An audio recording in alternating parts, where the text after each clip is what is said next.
The ANC and the DA retained their respective seats in the latest round of by-elections. The DA will be emboldened by its convincing win in Chatsworth, that's in Durban, and after fending off the Freedom Front Plus in Gauteng, while the ANC was rock solid in Mandeni in KwaZulu-Natal. Let's now bring in election analyst Wayne Sussman to get some more insight into these results. Wayne, thank you so much for coming in. Thanks for making time.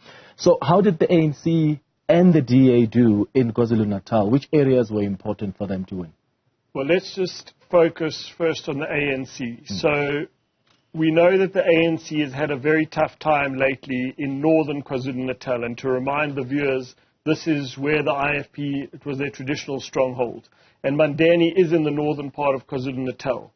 But here the ANC was absolutely resolute near the Tugela River mouth, where they basically held their own from the 2021 local government elections.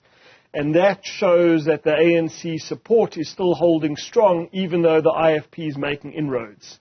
And we contrast that with southern KwaZulu-Natal, in the Newzroom municipality in the Harry Gwala district. This is the fortress of ANC support in KwaZulu-Natal. And here, the ANC support fell from 80% to 66%. And I expected the EFF to be the main beneficiary of ANC support there, but it was the IFP. The IFP has been weak for many years in Newzroom and in the Harry Gwala district. But here they went from 1%, which is basically a few votes, to 25% of the vote. If the IFP can get 25% of the vote, carry on getting 25% of the vote across southern KwaZulu-Natal, that's very, very worrying for the ANC. So it's mixed fortunes for the ANC in those two particular wards. And for the DA in areas like Chatsworth? Chatsworth is a very important by-election. We must remind the viewers that turnout in urban, there are far more registered voters in urban areas like Chatsworth in Durban than there are in these more rural parts of KwaZulu-Natal. And here the DA had a very strong victory, getting over 80% of the vote. There were no Indian parties on the ballot like Minority Front, where this by-election was. Used to be Rajbansi territory. They didn't even contest this election. So essentially it was the DA versus the ANC.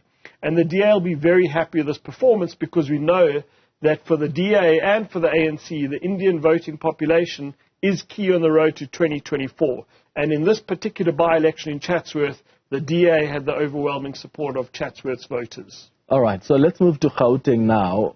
How did the DA and the Freedom Front Plus do? Great. So let's start off in Ekurhuleni. This is the largest ward in Ekurhuleni. It's a massive ward. Plots, small holdings, parts of Benoni, parts of Kempton Park, all the way to the Tshwane border, farms there, areas of immense luxury, areas of deep poverty. Here the DA lost a bit of ground and the Freedom Front came solid second. But I think the DA would be happy with this performance. The Freedom Front would have liked to have grown in all areas. They grew in some areas. But this is a good sign, I think, for the DA. I think the Freedom Front expect to do somewhat better. What was interesting was the EFF beating the ANC for third place. And I often say that candidates matter, not just in by-elections, by the way, but in all elections. And the EFF fielded someone who doesn't look like your typical EFF candidate, an elderly lady, white lady with dreadlocks, and she did very well in the pockets of the ward that the ANC did traditionally well in. So the DA will be happy with that. The EFF will be happy with their third place. The EFF did show some growth, but probably wanted more growth. We go to Heidelberg, where the final by-election was, in the Lesedi municipality near the Suikerbos Rand. And here the DA even increased their margin. I thought the Freedom Front would give them a real run for their money. Part of the ward, very Afrikaans, relatively conservative. But the Freedom Front lost a bit of support. The DA grew a bit, and the ANC came third over here. So I think the DA passed this test because we know that the Freedom Front has affected them a lot in the Northwest Province and in conservative parts of Limpopo. But in these particular wards in Gauteng, the DA will be happy with their showing. Okay, what do these results tell us about these what will be hotly contested and anticipated elections next year? Great. So we know this was in Gauteng Province and KwaZulu-Natal Province. I was looking at the numbers yesterday. These are the two provinces where we expect the most amount of voters to show up in 2024. Right now, the ANC has an outright majority in both. We know that the ANC won Gauteng by a slither in 2019. However, in the 2021 local government elections, the ANC got less than 40% of the vote. If the opposition parties can show momentum, get their voters to turn out, then the ANC is going to have a real tough time in Gauteng. If the ANC can get more results like it did in Mandeni, northern KwaZulu-Natal, then it can possibly hold on to KwaZulu-Natal. However, if the IFP is going to make inroads into its traditional strongholds, then there's a lot to be concerned about for the ANC in KwaZulu-Natal. So these provinces are going to be absolutely critical with the Western Cape. These are the three provinces where the most amount of participating voters are in the country. And the ANC is vulnerable there. And I think we're going to see in Western Cape by-elections, the DA is also vulnerable there. Okay.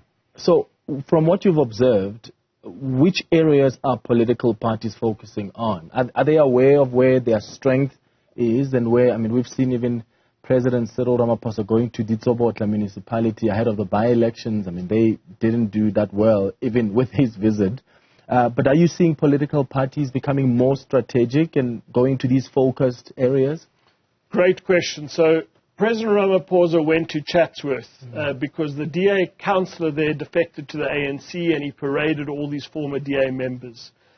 If I was the ANC, I'd have advised him to go to Mandeni or Umzimkhulu because, I mean, we saw the IFP make deep inroads there. So we're going to see more and more politicians on the ground. John Steenhuisen was also in Chatsworth. The Freedom Front leader was also active in the wards they were participating in. And again, what we've got to remember that in a national election, it's not just about the battleground provinces. The ANC wants to make sure that places like Limpopo and Mpumalanga, and of course the Eastern Cape, where it's the bastion of ANC support, they're going to spend a lot of time there. It's not just about holding on to Gauteng, KwaZulu-Natal, because it's about getting 50% plus one. And if the ANC can get its supporters in Limpopo and the Eastern Cape and in Mpumalanga out, then it's got a good chance. However, it also can't let its eye off the ball in these more urban provinces. Okay, so next round of by-elections is it the 14th of June? 14th of June, The ANC is going to be defending some competitive seats. So what can we expect? Correct. So we're going to Umvoti, which I understand under good authorities, the Toyota Cressida capital of KwaZulu-Natal. So if you ever want a second-hand or third-hand Toyota Cressida, you go to this particular ward, where it's going to be a three-horse race, the ANC versus the IFP and the ABC party led by PG Mavundla.